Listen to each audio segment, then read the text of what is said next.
Have you ever stood in the sun and seen your body casting a shadow? Well, today we're going to talk about the shadow, but in a spiritual perspective. Hi, I'm Teja, Priyadarshini, founder for Akashic Center for Healing, and today we're talking about shadow work. It is the most difficult thing to do, to integrate all these various facets of ourselves, integrate all of them so that we can bloom and become these divine, beautiful beings that we are. Carl Jung describes shadow as being repressed, suppressed aspects of ourselves. As a child, if we are being told not to do certain things because it is not appropriate or it is not right for you to do these things, we tend to program ourselves into believing that as our reality, and we push these parts of ourselves away into the darkness. So the shadow part starts to form like this. But shadow can also come from other lifetimes. I'm talking about past lives. When we have lived many lifetimes, we often bring forward certain lessons that we have suppressed through the other lives into the current life that we're living, and they come in the form of imprints. Today, we're not going to explore the shadow work from a psychological perspective, but from a spiritual perspective. Most often when we use the word shadow, many people conjure up a very negative feeling towards it, but shadow can be both positive and negative. And how we approach the shadow is where our growth or our spiritual realization lies in. We can tap into the shadow and unravel all the abilities and gifts that we have within us. Our true potential comes out. So shadow work is very important, because the more you ignore your shadow, then it can operate as, belief systems or imprints from other lifetimes and certain behavioral patterns which you didn't know existed in yourself and you didn't know where they were coming from. So it can interfere with our life if we do not realize that we need to work with our shadow in order to grow and become this beautiful human being that we are. For example, if you are in a relationship or if you're in love with somebody and then you go to a party and then you see your partner chatting up with this attractive person, and suddenly you realize you're so jealous and you just want to go there and slap the hell out of that man. But when you're doing shadow work, you realize that you are feeling jealous, and then instead of going and slapping the person, you take a moment, you just breathe in, and then you ask yourself, where is this feeling coming from? What is this feeling trying to tell me? Is there something about this feeling that I need to learn? And then you will automatically notice this information that is coming forward for you to understand more about yourself. And when you understand yourself, when you accept all the parts that you are, you become a proper, full, whole, rounded being of powerful energy and potency. And this is exactly what we want to achieve in today's video. So let's understand how to spot our shadow. It is quite easy and sometimes it is quite hard.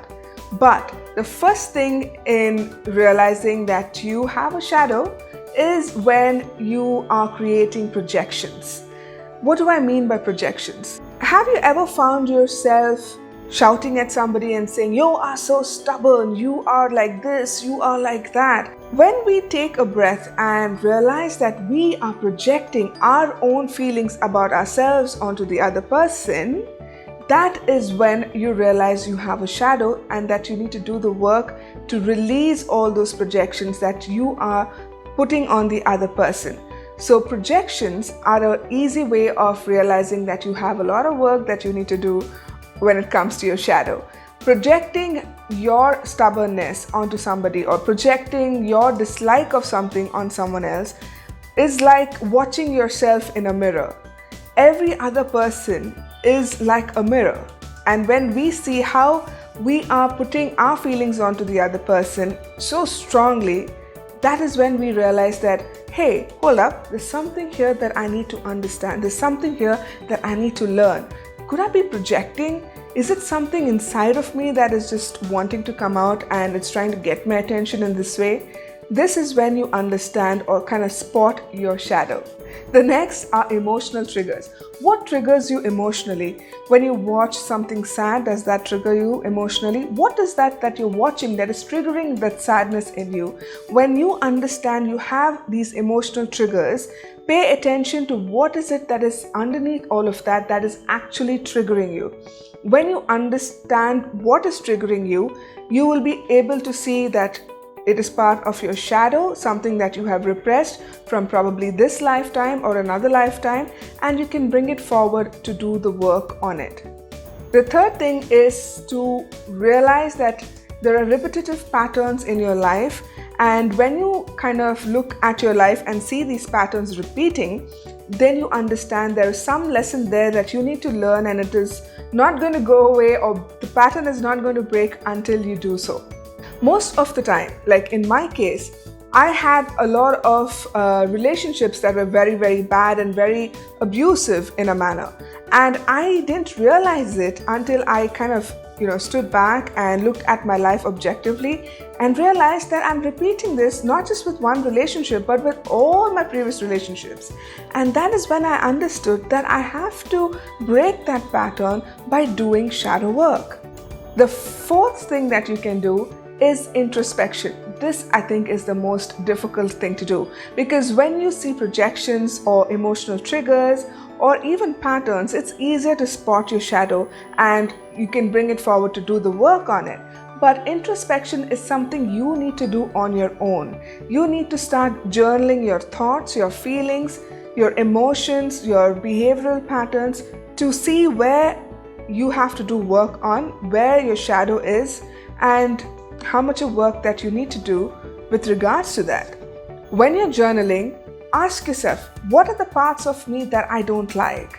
What are the parts of me that I judge? What are the parts of me that I actually fear? When you ask yourself these questions and write them down, you will see aspects of yourself coming forward.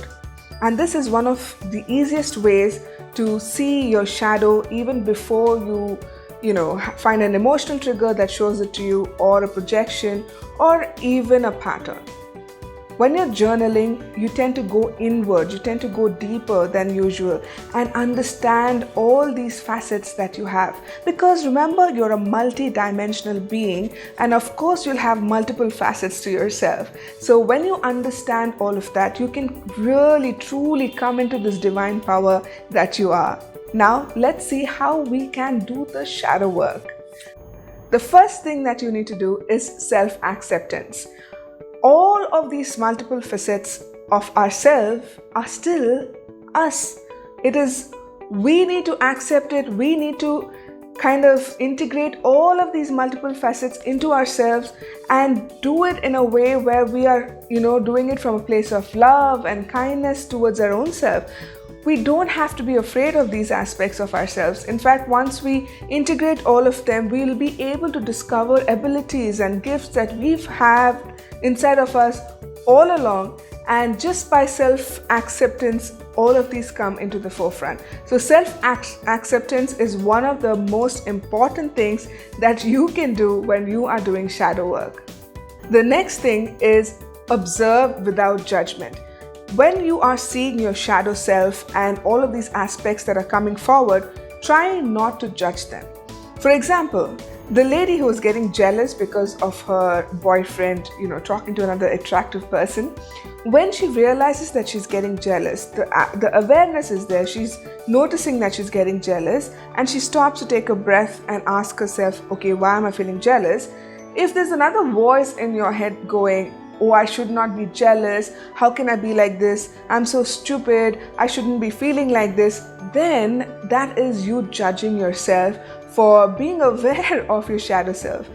Don't do that. Don't try and judge yourself. Just allow whatever is coming up to come up, but try not to indulge in judgment when these aspects of yourself come up, because you need to integrate all of these aspects with love and kindness. You need to be gentle on yourself. Self-acceptance, you have to do a lot of that.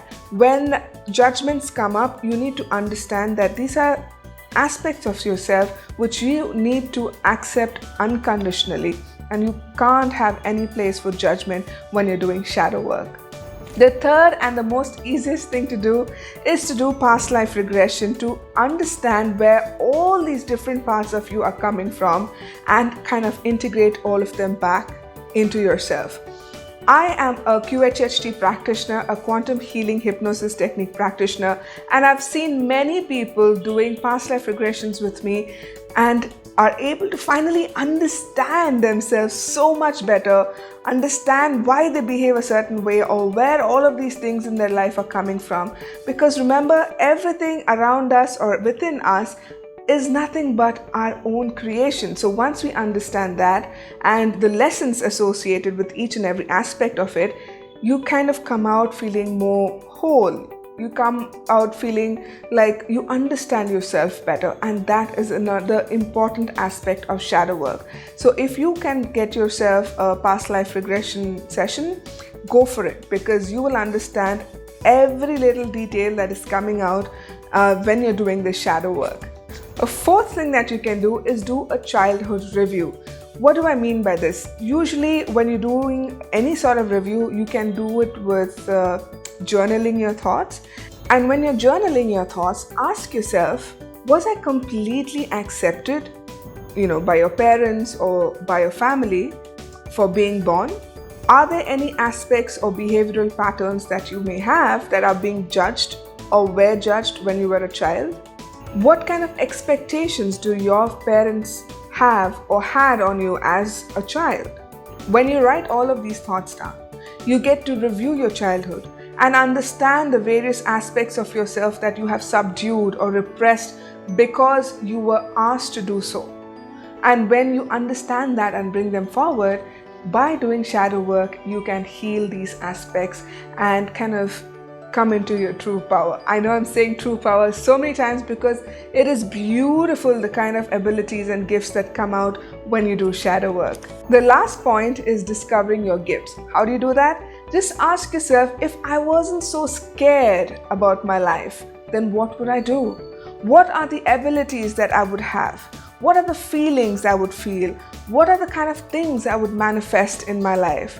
And when you bring all of these aspects into your conscious awareness, it is easier then for you to manifest it. There are other ways that you can bring your abilities forward.